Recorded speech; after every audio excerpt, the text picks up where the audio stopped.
क्या आपको कभी ये ऐसा लगा है कि आपके डिसीजंस आपके नहीं, किसी और के कंट्रोल में हैं? कभी आपने सोचा कि आप फ्री हो, लेकिन असली में आप एक पपेट हो और डोरी किसी और के हाथ में? यही है डार्क साइकोलॉजी, दिमाग के अंधेरे को समझने की कला। ये एक ऐसी हिडन साइंस है जो बिना आपको पता चले आपके सोचने का तरीका बदल देती है।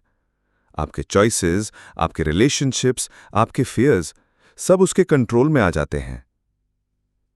इस वीडियो में हम उठाएंगे वो पर्दा जो आपकी जिंदगी के सबसे बड़े राज को छुपाता है, the art of mind control. आप सीखने वाले हो कैसे मैनिपुलेटर्स आपके सबकॉन्शियस माइंड को हैक करते हैं, कैसे वो आपके इमोशंस का, आपके गिल्ट का और आपके ट्रस्ट का इस्तेमाल करके आपको कंट्रोल करते हैं। और सबसे इंपॉर्टेंट, हम जानेंगे कि आप कैसे बच सकते हो इन हिडन ट्रैप से और अपने माइंड को एक बार फिर अपने कंट्रोल में ला सकते हो। तो तैयार हो जाइए, क्योंकि आज हम दिमाग के उस अंधेरे हिस्से में उतरने वाले हैं जहां से हर मैनिपुलेटर अपना गेम खेलता है। यह है माइंड कंट्रोल की कला, कैसे डार्क साइकोलॉजी आपके सोचने का तरीका बदल देती है। अध्याय 1, मन का अंधेरा, the darkness of the mind. रात का अंधेरा अक्सर हमें डराता है, लेकिन असली अंधेरा बाहर नहीं, भीतर होता है। हम सबके दिमाग में ऐसे कोने होते हैं जहां रोशनी कम ही पहुंचती है। यहीं से शुरू होती है डार्क साइकोलॉजी की कहानी।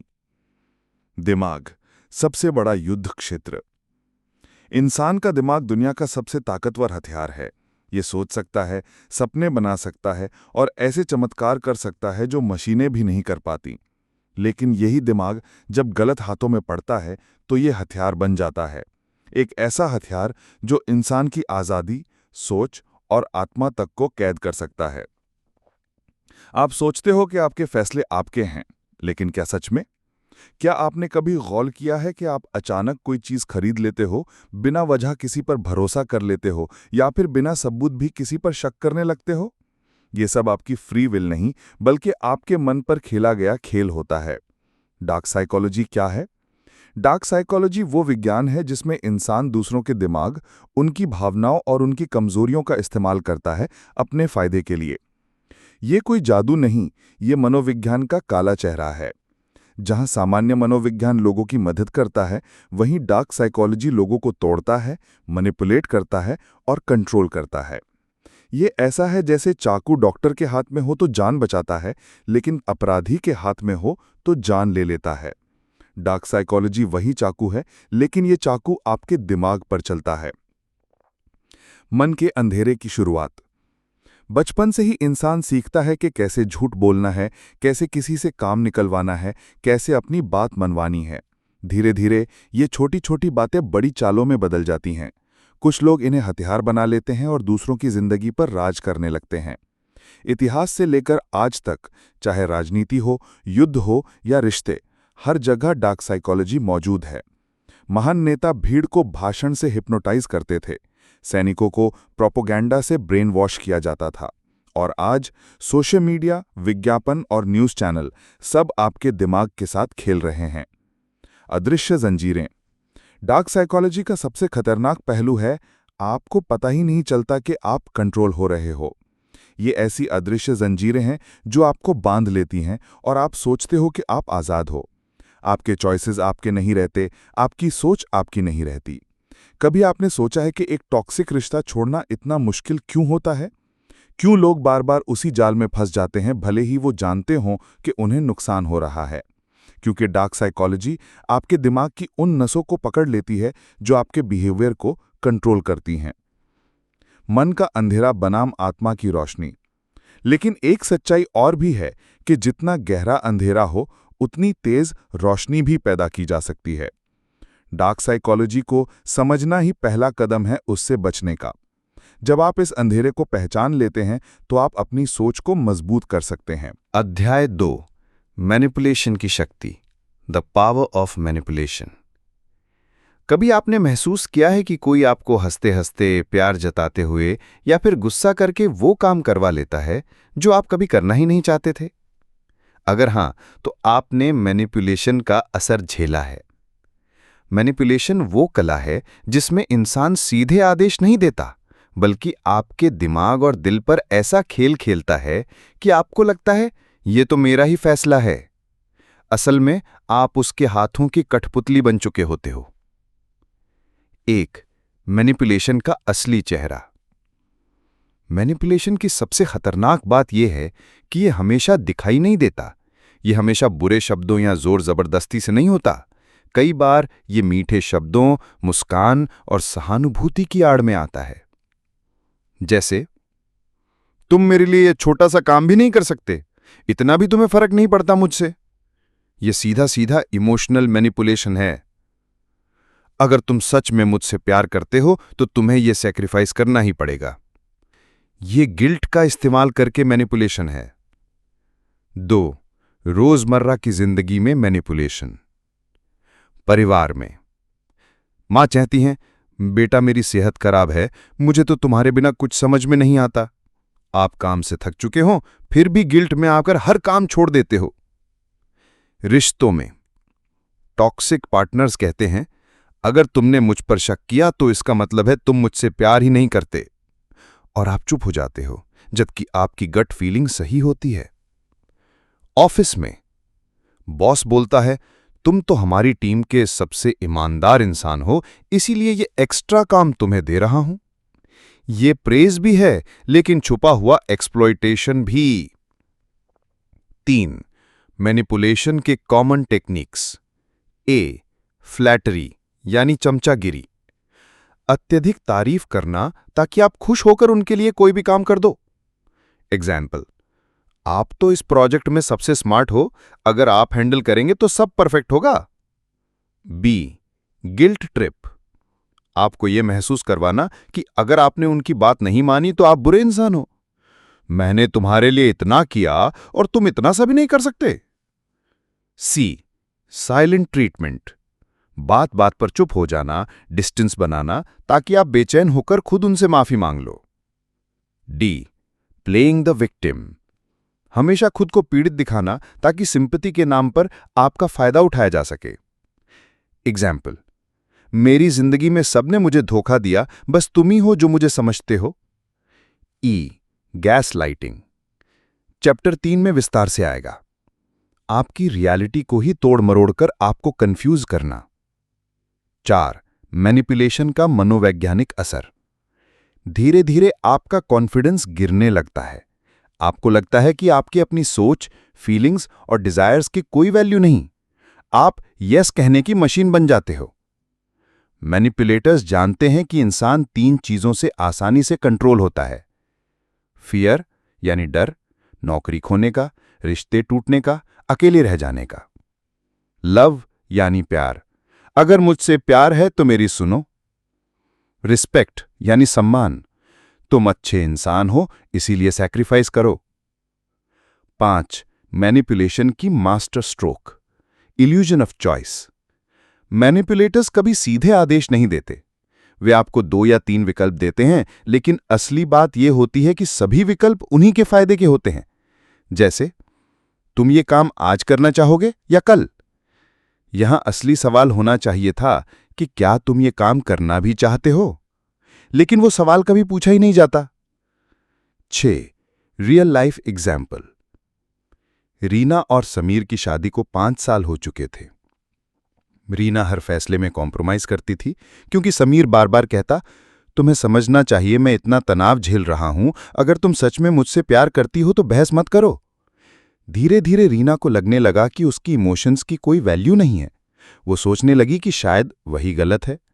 असल में ये मैनिपुलेशन था, silent treatment plus guilt trip plus playing the victim. 7. Manipulation क्यों काम करता है? क्योंकि इंसान चाहता है कि उसे प्यार मिले, एक्सेप्ट किया जाए और अकेला न छोड़ा जाए। मैनिपुलेटर्स इसी बेसिक ह्यूमन नीड का फायदा उठाते हैं।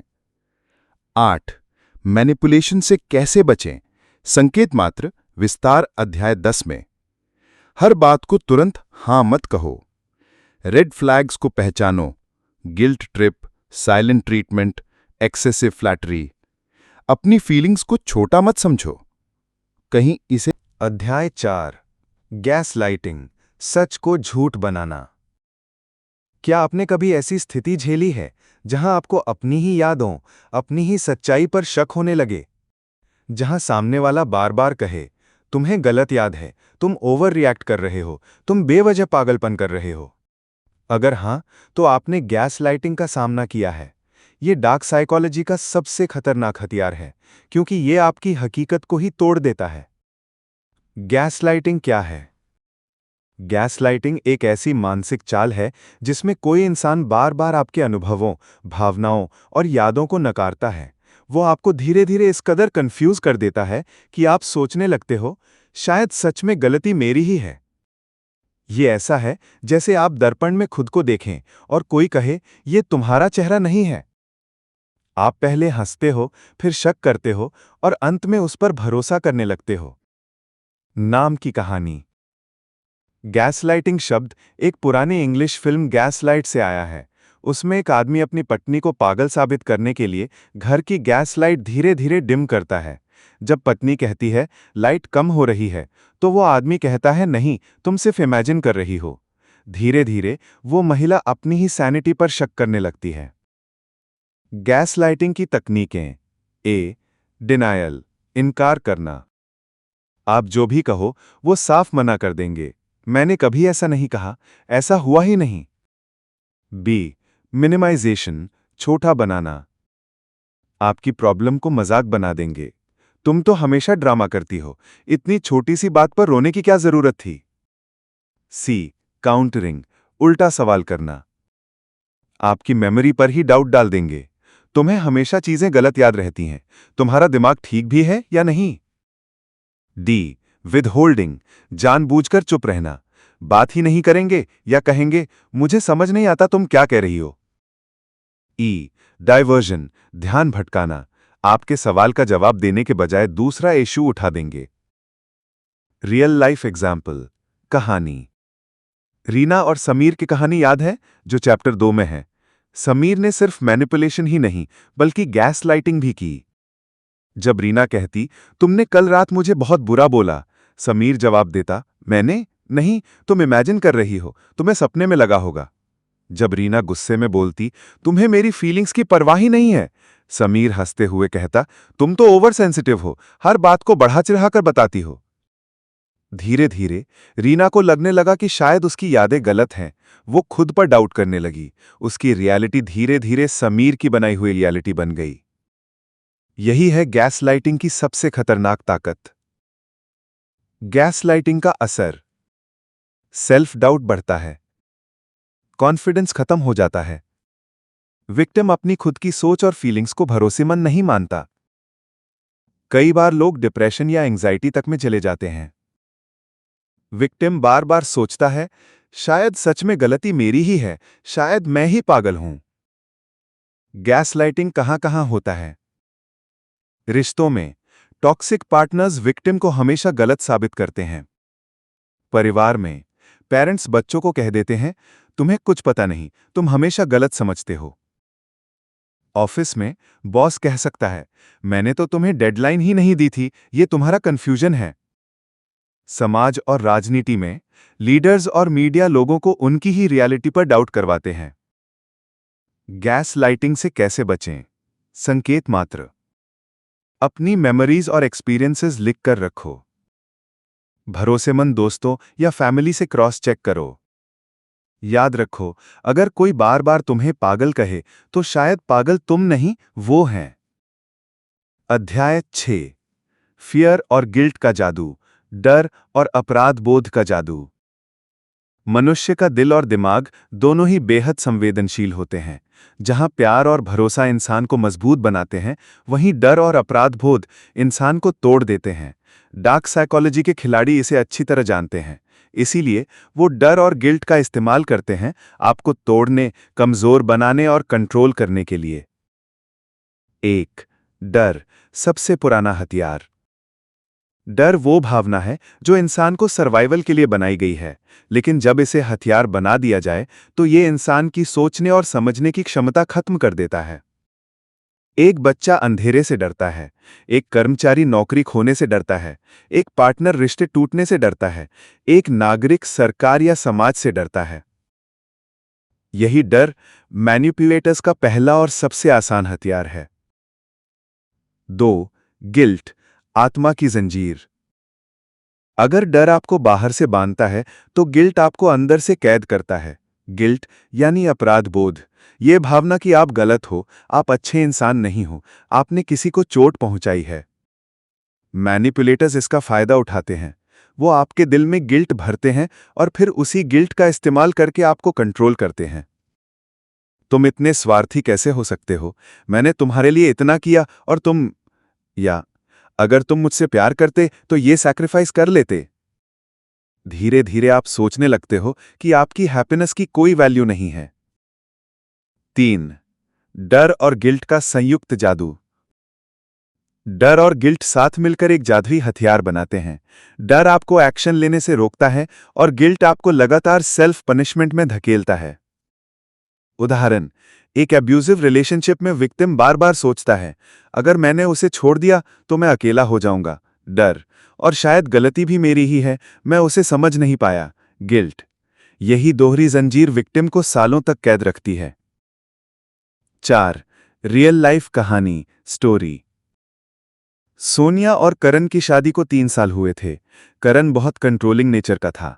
जब सोनिया किसी दोस्त से मिलने की बात करती, करण कहता, अगर तुम बाहर गई तो मैं बहुत हर्ट हो जाऊंगा, मुझे लगता है तुम मुझे छोड़ दोगी। ये गिल्ट ट्रिप था। और अगर सोनिया जिद करती तो करण धमकाता, अगर तुम बाहर गई तो मुझसे बुरा कोई नहीं होगा। ये डर का इस्तेमाल था। धीरे धीरे सोनिया ने बाहर जाना बंद कर दिया। उसे गिल्ट था कि कहीं उसके कारण करण को तकलीफ ना हो जाए, और उसे डर था कि अगर उसने मना किया तो करण का गुस्सा खतरनाक हो सकता है। ये कहानी केवल सोनिया की नहीं है, ये कहानी उन हजारों लोगों की है जो रिश्तों, समाज और यहां तक कि राजनीति में भी इस दोहरी जंजीर में फंसे हुए हैं। 5. डर और गिल्ट कहां कहां इस्तेमाल होते हैं। रिश्तों में, अगर तुमने ये नहीं किया तो मैं खुद को मार लूंगा। परिवार में, हमने तुम्हारे लिए सब कुर्बान किया और तुम हमें छोड़कर अपने सपनों के पीछे भाग रहे हो। ऑफिस में, अगर तुम एक्स्ट्रा काम नहीं करोगे तो तुम्हारी वैल्यू कम हो जाएगी। समाज और राजनीति में, अगर तुमने हमारी आइडियोलॉजी नहीं मानी तो तुम गद्दार हो। 6. डर और गिल्ट क्यों काम करते हैं।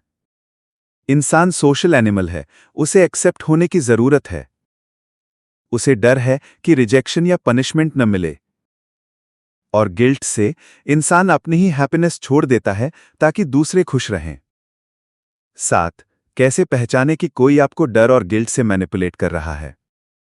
अगर आपको हमेशा लगे कि मैं ही गलत हूं, अगर आपको बार बार किसी को खुश करने के लिए अपनी खुशी सैक्रिफाइस करनी पड़ रही है, अगर आप डर के कारण चुप हो जाते हो भले ही आपको सच पता हो, तो समझ लो आप फियर और गिल्ट के जादू में फंस चुके हो। 8. एस्केप का रास्ता, संकेत मात्र। गिल्ट से निकलने के लिए अपनी सीमाएं तय करो, बाउंड्रीज। डर से निकलने के लिए वर्स्ट केस सिनेरियो सोचो और उसे एक्सेप्ट करना सीखो। और सबसे जरूरी, अपने सेल्फ वर्थ को दूसरों की अप्रूवल पर डिपेंड मत होने दो। अध्याय 5. The dark triad, narcissism, Machiavellianism, psychopathy. दुनिया के सबसे खतरनाक खेल मैदान 2 ही हैं, एक युद्ध का मैदान और दूसरा इंसानी दिमाग। और इस दिमाग के अंधेरे हिस्से में 3 ऐसे राक्षस रहते हैं जो इंसान को इंसान नहीं रहने देते। इन्हें कहते हैं द डार्क ट्रायड। 3 चेहरे, 3 हथियार, लेकिन एक ही मकसद, दूसरों को कंट्रोल करना। 1. नार्सिसिज्म, अहंकार का राक्षस। नार्सिसिस्ट को सबसे ज्यादा प्यार किससे होता है? जी हां, खुद से। वो खुद को दुनिया का केंद्र मानता है। दूसरे लोगों का दर्द, भावनाएं, स्ट्रगल्स सब उसके लिए सिर्फ स्टोरीज हैं।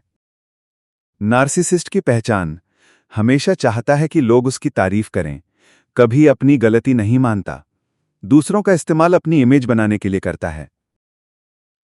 रियल लाइफ एग्जाम्पल, एक बॉस है जो हमेशा कहता है कि अगर ये कंपनी आज यहां है तो सिर्फ मेरी वजह से, लेकिन असल में मेहनत पूरी टीम ने की होती है। वो दूसरों की मेहनत को छुपाकर सिर्फ अपनी चमक दिखाता है। रिश्तों में नार्सिसिस्ट, पार्टनर को कंट्रोल करता है, बार बार कहता है तुम्हें मेरी जरूरत है, मैं तुम्हें बेटर बना रहा हूं। स्लोली पार्टनर की सेल्फ एस्टीम को खत्म कर देता है। 2. मैकियावेलियनिज्म, चालाकी का राक्षस। इसका नाम निकोलो मैकियावेली से आया है, जो राजनीति में मैनिपुलेशन के मास्टर माने जाते थे। मैकियावेलियन लोग एक ही रूल मानते हैं, एंड जस्टिफाइज द मीन्स, यानी मकसद पूरा होना चाहिए, चाहे तरीका कैसा भी हो। मैकियावेलियन की पहचान: चालाक और कैलकुलेशन में तेज, दूसरों को झूठे वादों से मैनिपुलेट करता है, हर रिश्ता उसके लिए एक डील है। रियल लाइफ एग्जाम्पल: एक दोस्त कहता है, भाई मुझे थोड़ा पैसा उधार दे दो, जैसे ही मेरी सैलरी आएगी मैं लौटा दूंगा। आप विश्वास करते हैं, लेकिन अध्याय 7, रिलेशनशिप मैनिपुलेशन, रिश्तों में छुपा हुआ खेल। रिश्ते इंसान की जिंदगी का सबसे नाजुक और ताकतवर हिस्सा होते हैं। प्यार, भरोसा और अपनापन, यही वो धागे हैं जो दो लोगों को जोड़ते हैं। लेकिन जब इन्हीं धागों को कोई खींचकर अपने फायदे के लिए इस्तेमाल करता है, तो यही रिश्ता कैद खाना बन जाता है। यही है रिलेशनशिप मैनिपुलेशन। 1. प्यार और नियंत्रण की पतली रेखा। कई बार हमें लगता है कि हमारा पार्टनर हमें प्रोटेक्ट कर रहा है, हमारी केयर कर रहा है, लेकिन धीरे धीरे वही केयर कंट्रोल में बदल जाती है। जैसे, मैं बस चाहता हूं कि तुम सेफ रहो, इसलिए तुम दोस्तों से मत मिलो। मैंने तुम्हारे लिए सब सैक्रिफाइस किया, अब तुम्हें भी करना होगा। शुरुआत में ये प्यार लगता है, लेकिन ये इमोशनल ट्रैप होता है। 2. रिलेशनशिप मैनिपुलेशन की टेक्निक्स। ए. Love bombing. शुरुआत में पार्टनर इतना ज्यादा प्यार और अटेंशन देता है कि आपको लगता है आप दुनिया के सबसे खास इंसान हो, लेकिन धीरे धीरे ये प्यार कंट्रोल में बदल जाता है। बी. Silent treatment. गलती आपकी हो या ना हो, पार्टनर आपसे बात करना बंद कर देता है। आप बेचैन होकर खुद माफी मांगते हो, सिर्फ रिलेशन बचाने के लिए। सी. Guilt tripping. अगर तुम सच में मुझसे प्यार करते हो तो मेरी बात मानोगे। ये गिल्ट का जाल है। डी. Jealousy and isolation. आपके दोस्तों, फैमिली या कलीग्स से आपको धीरे धीरे दूर कर देना, ताकि आप सिर्फ उन्हीं पर डिपेंड रहो। ई. Gas lighting. चैप्टर 3 में पढ़ा, आपकी रियलिटी पर ही डाउट कराना। 4. रियल लाइफ कहानी, स्टोरी। नेहा और विक्रम की मुलाकात कॉलेज में हुई। शुरुआत में विक्रम ने नेहा को बहुत प्यार दिया, गिफ्ट्स, सरप्राइज विजिट्स, रोमांटिक बातें। नेहा को लगा कि वो परफेक्ट पार्टनर है। लेकिन कुछ महीनों बाद विक्रम बदलने लगा। जब नेहा दोस्तों के साथ बाहर जाती तो विक्रम कहता, तुम्हें मेरी फीलिंग्स की परवाह ही नहीं, तुम मुझे अकेला छोड़ देती हो। धीरे धीरे नेहा ने दोस्तों से मिलना कम कर दिया। हर बार जब वो मना करती, विक्रम साइलेंट ट्रीटमेंट देता। नेहा गिल्ट में आकर बार बार खुद ही माफी मांगती। कुछ सालों बाद नेहा को लगा कि उसकी पूरी दुनिया सिर्फ विक्रम है, लेकिन असल में वो एक मैनिपुलेशन ट्रैप में फंस चुकी थी। 5. क्यों होते हैं लोग फंस? प्यार की जरूरत। हर इंसान चाहता है कि उसे प्यार मिले। अकेलेपन का डर। कई लोग टॉक्सिक रिलेशनशिप इसलिए नहीं छोड़ते क्योंकि उन्हें अकेलेपन से डर लगता है। गिल्ट। उन्हें लगता है कि अगर रिश्ता टूटा तो गलती उनकी ही है। यही वजह है कि मैनिपुलेटिव पार्टनर्स आसानी से कंट्रोल पा लेते हैं। 6. रिलेशनशिप मैनिपुलेशन का असर। सेल्फ एस्टीम खत्म हो जाती है। विक्टिम को लगता है कि उसकी लाइफ की वैल्यू सिर्फ पार्टनर की अप्रूवल पर है। कई लोग डिप्रेशन और एंग्जाइटी का शिकार हो जाते हैं। लॉन्ग टर्म में आइडेंटिटी तक खो बैठते हैं। 7. कैसे पहचानें कि रिश्ता मैनिपुलेटिव है? अगर आप बार बार अपनी फीलिंग्स दबा रहे हो, अगर आपको हर चीज के लिए गिल्टी फील कराया जा रहा है, अगर आप हमेशा डर में रहते हो कि कहीं वो नाराज ना हो जाए, अगर आपकी दुनिया सिर्फ उसी के इर्द गिर्द सिमट गई है, तो समझ जाइए ये प्यार नहीं, मैनिपुलेशन है। अध्याय 8, साइलेंट वेपन्स, बॉडी लैंग्वेज और माइक्रो एक्सप्रेशंस। ये अध्याय मैं आपको नैरेटिव प्लस डिस्क्रिप्टिव स्टाइल में दूंगा, ताकि ये एक स्मूथ ऑडियो बुक नैरेशन या यूट्यूब स्टोरी टेलिंग स्क्रिप्ट की तरह लगे। मन की भाषा, बिना शब्दों के। कहते हैं इंसान की सबसे बड़ी ताकत उसकी जुबान है, लेकिन डार्क साइकोलॉजी के मास्टर जानते हैं कि असली खेल बिना बोले भी खेला जा सकता है। क्योंकि शब्द झूठ बोल सकते हैं, लेकिन शरीर और चेहरे की माइक्रो एक्सप्रेशंस अक्सर सच बता देते हैं। बॉडी लैंग्वेज और माइक्रो एक्सप्रेशंस वो साइलेंट वेपन्स हैं जिनसे मैनिपुलेटर आपके दिमाग और दिल पर असर डालते हैं बिना आपको पता चले। 1. बॉडी लैंग्वेज, जो जुबान नहीं कहती। हम सबके जेस्चर्स, बैठने का तरीका, हाथ हिलाने का अंदाज, नजरें, ये सब हमारी भावनाएं रिवील करते हैं। मैनिपुलेटर्स इसे पढ़ना जानते हैं और अपने बिहेवियर को एडजस्ट कर लेते हैं। जैसे अगर आप नर्वस हो तो आपके हाथ कांपेंगे, अगर आप इनसिक्योर हो तो आप आंखों से बचने लगोगे, अगर आप भरोसा करना चाहते हो तो आप फॉरवर्ड लीन करोगे। यानी आपका शरीर बोल रहा है, चाहे आप चुप रहो। मैनिपुलेटर्स इस लैंग्वेज को डिकोड करके आपको कंट्रोल करते हैं। 2. माइक्रो एक्सप्रेशंस, चेहरे की वो झलक जो छुप नहीं सकती। माइक्रो एक्सप्रेशंस वे छोटे छोटे फेशियल रिएक्शंस होते हैं जो 1 सेकंड से भी कम समय के लिए आते हैं। ये इतनी जल्दी निकलते हैं कि आप चाहकर भी इन्हें कंट्रोल नहीं कर सकते। उदाहरण, किसी से प्यार है तो आपकी आंखों की चमक छुपती नहीं, किसी से जलन है तो 1 सेकंड के लिए आंखें सिकुड़ती हैं, गुस्सा दबा रहे हो तो होंठ कसकर भींच जाते हैं। मैनिपुलेटर्स इन छोटे छोटे रिएक्शंस को पकड़ लेते हैं और फिर उसी हिसाब से स्ट्रैटेजी बनाते हैं। 3. साइलेंट वेपन्स का इस्तेमाल कैसे होता है? ए कॉन्टैक्ट, लंबी स्टडी नजरें डराने के लिए, नजरें झुकाना, गिल्ट इंड्यूस करने के लिए। बी. टच और डिस्टेंस, अचानक पास आना, आपकी पर्सनल स्पेस तोड़ना, शोल्डर टच, सिंपैथी दिखाने का ड्रामा। सी. पोस्चर और पावर, बॉस टेबल पर लीन करके बैठता है, डोमिनेंस दिखाने के लिए। पॉलिटिशियन हाथ फैलाकर भीड़ को एड्रेस करता है, ओपननेस का illusion. D. Micro expression detection, अगर आप सच बोल रहे हो लेकिन मैनिपुलेटर आपके चेहरे पर डाउट की छोटी सी झलक पकड़ ले तो वो तुरंत आपको गिल्ट फील कराएगा। 4. रियल लाइफ कहानी स्टोरी, राजेश एक कॉर्पोरेट मीटिंग में गया। उसका मैनेजर उसे प्रोजेक्ट रिपोर्ट दिखाने के लिए कहता है। राजेश ने रिपोर्ट तैयार की थी लेकिन उसमें थोड़ी कमी रह गई थी। जब मैनेजर ने सवाल किया, राजेश ने कॉन्फिडेंटली कहा, यस सर, सब रेडी है। लेकिन उसी पल उसकी आंखें 1 सेकंड के लिए झुकीं और उसके होंठ कसकर भींच गए। मैनेजर ने ये माइक्रो एक्सप्रेशन पकड़ लिया।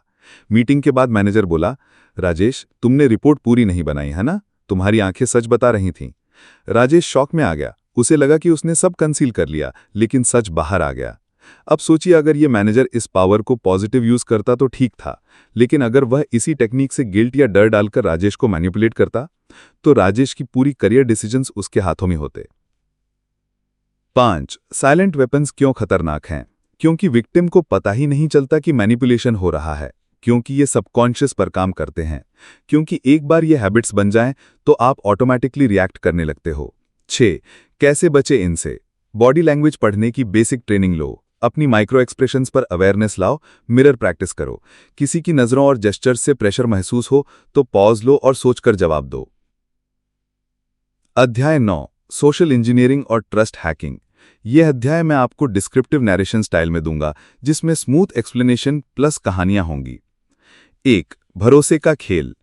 इंसान के दिल की सबसे बड़ी कमजोरी है भरोसा, ट्रस्ट। हम सबको किसी न किसी पर भरोसा करना पड़ता है, दोस्त, परिवार, सहकर्मी या फिर अनजाने लोग। लेकिन डार्क साइकोलॉजी का खिलाड़ी इस भरोसे को सबसे खतरनाक हथियार बना देता है। सोशल इंजीनियरिंग यानी किसी को टेक्निकली नहीं बल्कि इमोशनली और साइकोलॉजिकली हैक करना। इसमें इंसान को उसकी ही भावनाओं और आदतों के जरिए मैनिपुलेट करके सीक्रेट्स और कंट्रोल हासिल किया जाता है। 2. सोशल इंजीनियरिंग क्या है? सोचिए, अगर कोई आपसे कहे, भाई मैं तुम्हारे ऑफिस से बोल रहा हूं, अर्जेंट अप्रूवल चाहिए, बस जल्दी से ये ओटीपी बता दो। आप सोचते हो ये तो ऑफिस का आदमी है, इसकी बात जेन्युइन है, और आप ओटीपी बता देते हो। लेकिन असल में वो एक आउटसाइडर है जिसने आपके ट्रस्ट को हैक कर लिया। यानी social engineering is equal to मानव दिमाग को हैक करना। 3. Techniques of trust hacking. A. Pretexting या झूठी पहचान बनाना। कोई नकली आइडेंटिटी बनाकर आपसे इंफॉर्मेशन लेना, जैसे खुद को बैंक ऑफिसर बताकर डिटेल्स मांगना। बी. फिशिंग यानी लुभाना। फेक ईमेल्स, मैसेजेस या लिंक्स भेजना, जैसे कॉन्ग्रेचुलेशंस, आपने आईफोन जीत लिया है, क्लेम करने के लिए डिटेल्स भरें। सी. बेटिंग यानी लालच देना। लोगों को क्यूरियोसिटी या ब्रीड में ट्रैप करना, जैसे फ्री मूवी डाउनलोड का लिंक देकर मैलवेयर फैलाना। डी. इम्पर्सोनेशन यानी किसी और का रूप लेना, खुद को आपके बॉस, दोस्त या रिलेटिव की तरह पेश करना। ई. रेसिप्रोसिटी यानी उपकार का जाल, पहले छोटा फेवर करना फिर बदले में बड़ा काम निकलवाना, जैसे मैंने तुम्हारी मदद की थी, अब तुम्हें भी करना होगा। 5. रियल लाइफ कहानी स्टोरी। राजेश एक आईटी कंपनी में काम करता था। एक दिन उसे कॉल आया, हेलो, मैं एचआर से बोल रही हूं, हमें अर्जेंट वेरिफिकेशन के लिए आपकी एम्प्लॉय आईडी और पासवर्ड चाहिए। आवाज कॉन्फिडेंट थी, शब्द प्रोफेशनल थे। राजेश ने बिना सोचे समझे डिटेल्स बता दी। अगले दिन उसका पूरा सिस्टम हैक हो गया। ये कोई टेक्निकल हैक नहीं था, ये ट्रस्ट हैक था, सोशल इंजीनियरिंग का सबसे क्लासिक एग्जाम्पल। 6. क्यों काम करता है सोशल इंजीनियरिंग? क्योंकि इंसान ट्रस्ट करना चाहता है, क्योंकि हम अथॉरिटी जैसे पुलिस, बैंक या बॉस को क्वेश्चन नहीं करते, क्योंकि लालच और डर दोनों हमें जल्दी डिसीजन लेने पर मजबूर कर देते हैं। 7. सोशल इंजीनियरिंग सिर्फ साइबर क्राइम तक सीमित नहीं। रिश्तों में पार्टनर कहता है मुझ पर भरोसा करो, मैं कभी झूठ नहीं बोलूंगा, लेकिन उसी भरोसे के पीछे सीक्रेट्स छुपाता है। ऑफिस में कोवर्कर प्रिटेंड करता है कि वो आपका दोस्त है, लेकिन असल में आपके आइडियाज चुराता है। राजनीति में लीडर्स कहते हैं हम ही आपके रक्षक हैं, और इसी ट्रस्ट से भीड़ को कंट्रोल करते हैं। 8. एस्केप का रास्ता संकेत मात्र। हर रिक्वेस्ट को वेरीफाई करो, चाहे सामने वाला कितना भी जेन्युइन लगे। अथॉरिटी के नाम पर आंख बंद करके भरोसा मत करो। लालच और डर के मोमेंट में पॉज लो और तुरंत डिसीजन मत करो। अध्याय 10 बचाव का रास्ता, हाउ टू प्रोटेक्ट योरसेल्फ। ये अध्याय डार्क साइकोलॉजी के पूरे सफर का टर्निंग पॉइंट है। यहां हम सीखेंगे कि कैसे उन माइंड कंट्रोल टेक्निक्स से बचा जा सकता है जिनके बारे में अब तक आपने जाना: manipulation, gaslighting, fear, guilt, dark triad, covert hypnosis, relationship traps, silent weapons और सोशल इंजीनियरिंग। 1. पहला कदम, अवेयरनेस ही हथियार है। सबसे बड़ा सच ये है कि जब तक आपको मैनिपुलेशन का एहसास नहीं होगा, आप उससे कभी नहीं बच सकते। डार्क साइकोलॉजी का सबसे खतरनाक असर यह है कि विक्टिम को लगता है मैं कंट्रोल में हूं। इसलिए पहला कदम है जागरूकता।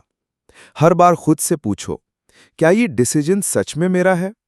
क्या मैं गिल्ट या डर के कारण ये कर रहा हूं? क्या ये चॉइस मेरी इच्छा है या किसी और का इम्प्लांटेड सजेशन? 2. बाउंड्रीज बनाओ। रिश्तों में या सोशल लाइफ में सबसे जरूरी है बाउंड्रीज। अगर आप हर किसी के लिए सैक्रिफाइस करते रहोगे तो लोग आपका इस्तेमाल करेंगे। बाउंड्रीज का मतलब है किसी को नो कह पाने की ताकत, अपने इमोशंस को प्रायोरिटी देना, ये तय करना कि कौन सी बातें आपकी जिंदगी में घुसपैठ नहीं कर सकती। याद रखो, हेल्दी रिश्ते बाउंड्रीज से ही मजबूत होते हैं, बिना बाउंड्रीज के नहीं। 3. रेड फ्लैग्स पहचानो। डार्क साइकोलॉजी टेक्निक्स हमेशा कुछ सिग्नल्स छोड़ती हैं। बार बार गिल्ट दिलाना, आपकी रियलिटी को नकारना, बार बार सैक्रिफाइस की मांग करना, साइलेंट ट्रीटमेंट देकर कंट्रोल करना, जल्दी जल्दी डिसीजन लेने का प्रेशर डालना। अगर ये सब बार बार हो रहा है तो ये प्यार नहीं, केयर नहीं, ये मैनिपुलेशन है। 4. सेल्फ एस्टीम को मजबूत बनाओ। मैनिपुलेटर्स हमेशा उन लोगों को चुनते हैं जिनका सेल्फ एस्टीम कमजोर होता है। अगर आप खुद पर भरोसा करते हो तो कोई आपको गिल्ट या डर से कंट्रोल नहीं कर सकता। अपनी अचीवमेंट्स लिखो, अपनी ताकतों को याद करो। हर दिन पॉजिटिव अफर्मेशंस बोलो, मैं कैपेबल हूं, मेरी फीलिंग्स वैलिड हैं, मेरा डिसीजन इंपॉर्टेंट है। 5.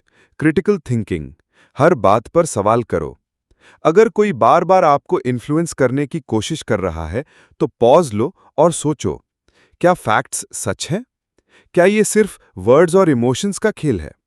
क्या ये डिसीजन लंबे समय तक मेरे लिए सही रहेगा?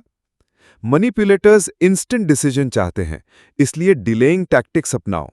कहो, मुझे इस बारे में सोचने के लिए समय चाहिए। 6. डॉक्यूमेंटेशन, सच को लिखकर बचाओ। गैसलाइटिंग का सबसे बड़ा डिफेंस है एविडेंस। अपनी बातचीत और इंसिडेंट्स को लिखकर रखो। मैसेजेस और इंसिडेंट्स को नोट करो। बाद में जब कोई कहे ये कभी हुआ ही नहीं, तो आपके पास प्रूफ हो। 7. सपोर्ट सिस्टम, अकेले मत लड़ो। मैनिपुलेटर्स हमेशा आपको आइसोलेट करना चाहते हैं, इसलिए अपने दोस्तों, परिवार या ट्रस्टेड लोगों से जुड़े रहो। जब आप कंफ्यूज हो तो उनसे राय लो। बाहरी नजर आपको सच दिखा सकती है। 8. प्रोफेशनल हेल्प, जब जरूरी हो। अगर मैनिपुलेशन बहुत डीप हो चुका है और आप बार बार टॉक्सिक ट्रैप्स में फंस रहे हो तो प्रोफेशनल हेल्प लो। थेरेपिस्ट्स और काउंसलर्स आपकी सोच को रीसेट करने में मदद कर सकते हैं। ये कमजोरी नहीं है, ये सेल्फ डिफेंस है। 9. Digital self defence, social engineering से बचाओ। कभी भी पर्सनल डिटेल्स किसी अनजान व्यक्ति को मत दो। ओटीपी, पासवर्ड्स, बैंक डिटेल्स कभी शेयर मत करो। ईमेल्स और मैसेजेस को क्रिटिकली चेक करो, असली हैं या fake. Too good to be true offers से बचो। 10. सबसे बड़ा हथियार, सेल्फ वर्थ। डार्क साइकोलॉजी का खेल तभी चलता है जब आप खुद को कमजोर समझते हो, लेकिन जैसे ही आप ये मान लेते हो कि मैं इंपॉर्टेंट हूं, मेरी फीलिंग्स वैलिड हैं, मुझे किसी की अप्रूवल की जरूरत नहीं है, तो कोई मैनिपुलेटर आपको कंट्रोल नहीं कर सकता। अध्याय 11, माइंड कंट्रोल की कला, समिंग अप, मन नियंत्रण की अंतिम पड़ाव। ये अध्याय पूरे सफर का निष्कर्ष है। यहां हम हर उस डार्क साइकोलॉजी टेक्निक को एक साथ जोड़ेंगे और समझेंगे कि कैसे ये कला आपके सोचने का तरीका ही बदल देती है। मैं इसे descriptive plus powerful ending narration style में लिखूंगा ताकि ये आपके वीडियो या ऑडियो बुक का ग्रैंड फिनाले लगे। 1. दिमाग, सबसे बड़ा युद्ध क्षेत्र। हमने इस पूरी जर्नी में बार बार देखा कि इंसान का असली युद्ध बाहर नहीं बल्कि अंदर चलता है। बंदूकें, तलवारें और जंजीरें बाहर के शरीर को बांध सकती हैं, लेकिन डार्क साइकोलॉजी वो हथियार है जो इंसान की आत्मा, उसकी सोच और उसकी आइडेंटिटी को बांध लेता है। ये माइंड कंट्रोल की कला धीरे धीरे विक्टिम को यकीन दिला देती है कि उसके सारे डिसीजंस, सारे चॉइसेस, सारे इमोशंस उसके अपने हैं, लेकिन असल में वो किसी और के प्लांटेड सीड्स हैं। 2. पूरे सफर की झलक। मैनिपुलेशन ने हमें दिखाया कि कैसे लोग आपकी फीलिंग्स और गिल्ट का इस्तेमाल करके आपको कंट्रोल करते हैं। गैस लाइटिंग ने सिखाया कि कैसे आपकी रियलिटी को ही तोड़ा मरोड़ा जा सकता है। फियर और गिल्ट ने बताया कि डर और अपराध बोध इंसान की सबसे बड़ी जंजीरें हैं। डार्क ट्राइड, नार्सिसिज्म, माकियावेलिज्म और साइकोपैथी ने वो चेहरे दिखाए जो इस मैनिपुलेशन को और खतरनाक बनाते हैं। कोवर्ट हिप्नोसिस और सजेशन ने ये एहसास दिलाया कि बिना जाने भी आपका सबकॉन्शियस कंट्रोल हो सकता है। रिलेशनशिप मैनिपुलेशन ने दिखाया कि कैसे सबसे सेक्रेड बॉन्ड भी ट्रैप बन सकता है। साइलेंट वेपन्स जैसे बॉडी लैंग्वेज और माइक्रो एक्सप्रेशंस ने साबित किया कि बिना शब्दों के भी कंट्रोल किया जा सकता है। और सोशल इंजीनियरिंग और ट्रस्ट हैकिंग ने समझाया कि कैसे इंसान का भरोसा ही सबसे आसान पासवर्ड होता है। और अंत में बचाव का रास्ता ने हमें रास्ता दिखाया, जागरूकता, बाउंड्रीज और सेल्फ वर्थ। 3. माइंड कंट्रोल की कला का असली सच। माइंड कंट्रोल कोई जादू नहीं है, ये कोई सुपरनैचुरल शक्ति नहीं है, ये बस इंसानी दिमाग की वीकनेसेस और पैटर्न्स का इस्तेमाल है। जब कोई आपके गिल्ट को ट्रिगर करता है तो वो आपका माइंड कंट्रोल कर रहा है। जब कोई आपकी रियलिटी पर डाउट डालवाता है तो वो आपका माइंड कंट्रोल कर रहा है। जब कोई बार बार सजेशंस देता है तो आपका सबकॉन्शियस उसे सच मानने लगता है। यानी माइंड कंट्रोल की कला यही है, आपको ये महसूस करवाना कि आप खुद सोच रहे हैं जबकि असल में आप किसी और की सोच बोरो कर रहे हैं। 4. क्यों है ये खतरनाक? क्योंकि ये चुपचाप काम करता है। कोई जंजीरें नहीं, कोई हथकड़ी नहीं, कोई जेल नहीं, बस अदृश्य कंट्रोल जो आपकी जिंदगी की दिशा बदल देता है। आप सोचते हो कि आपने करियर चुना, पार्टनर चुना, डिसीजंस चुने, लेकिन असल में वो किसी और ने आपके दिमाग की प्रोग्रामिंग करके चुने। 5. माइंड कंट्रोल तोड़ने की कुंजी। डार्क साइकोलॉजी से बचने का एक ही रास्ता है, ज्ञान और आत्म जागरूकता। अगर आप टेक्निक्स को पहचान लो तो आप ट्रैप में नहीं फंसोगे। अगर आप बाउंड्रीज बना लो तो कोई गिल्ट ट्रिप काम नहीं करेगा। अगर आप अपनी सेल्फ वर्थ समझ लो तो कोई मैनिपुलेटर आपको कमजोर नहीं बना पाएगा। 6. अंतिम संदेश। दुनिया हमेशा ऐसे लोगों से भरी रहेगी जो दूसरों को कंट्रोल करना चाहेंगे। ये लीडर्स हो सकते हैं, टॉक्सिक पार्टनर्स, बॉसेस या कभी-कभी आपके अपने फैमिली और फ्रेंड्स। लेकिन याद रखो, मन की चाबी हमेशा आपके ही हाथ में है। अगर आप अपने विचारों के मालिक बन जाते हैं तो कोई मैनिपुलेटर आपको पपेट नहीं बना सकता। डार्क साइकोलॉजी की पूरी कला सिर्फ एक सच पर टिकती है, जो अपने दिमाग पर कंट्रोल खो दे वही गुलाम बन जाता है, और जो अपने दिमाग पर कंट्रोल रखे वही असली आजाद इंसान है। ग्रैंड फिनाले, माइंड कंट्रोल की कला। इस पूरी जर्नी का असली मकसद ये नहीं था कि आप दूसरों के अंधेरे ट्रिक सीखें, बल्कि ये कि आप इनसे खुद को बचाना सीखें, क्योंकि ज्ञान ही वो रोशनी है जो हर अंधेरे को मिटा सकती है। और जब आप डार्क साइकोलॉजी को पहचान लेते हैं तो आप उसकी इनविजिबल चेन्स तोड़कर अपनी सोच, अपनी आत्मा और अपनी जिंदगी के असली मालिक बन जाते हैं।